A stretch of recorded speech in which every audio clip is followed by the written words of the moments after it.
At the Furniture Bank, you can find just about everything needed to set up a home. Thomas and Martha have done just that. All my dishes and everything, I get hide a bit from these people. A lazy boy chair. I get an old entertainment center that come from here, which without the entertainment center, we wouldn't have something TV onto or anything. I mean, like I say, everything that I've got has come from here. Even my bedding and things has come from these people.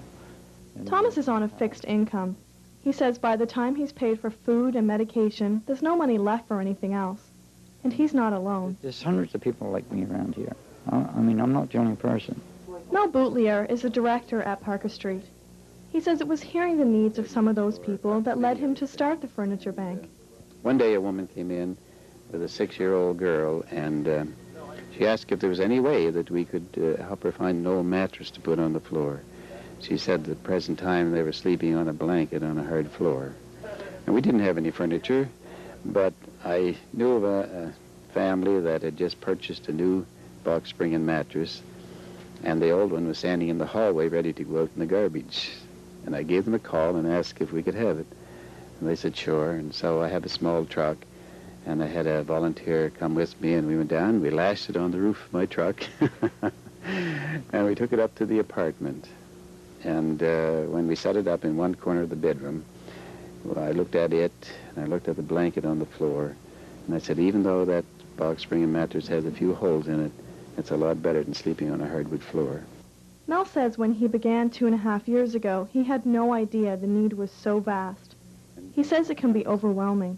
When I go home at night, it's one of the hardest things I have to deal with, and I think of a situation in the wintertime when I found a family that didn't have any furniture, didn't have a bed, and had 3 children. It was a cold apartment, and when bedtime came, the mother put them on the floor and covered them with their coats and any clothes that they could find. And then the mother got down on the floor with them to keep them warm. And I'm home in my comfortable bed, and I'm thinking about these people. And I'm thinking how unfair this is, that these people are there with so little, not even a bed to sleep on. And the next day I come in here to the warehouse, and I talk to our people here, and I just push them a little harder to try and find another bed, you know.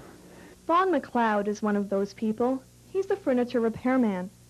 He says he gets personal satisfaction out of helping people in a bad situation. Vaughn especially remembers one of those people. Once, about 1.5 years ago, I went to this older gentleman's house. He was, well, he lived in an apartment. He might have been about 70 years old, and he had nothing. And his family must have just forgot about him or something. I'm not sure what happened. But we got up there, and we delivered a bunch of furniture, and he had nothing. He had nothing to sit on. And we got up there, and he was basically in tears.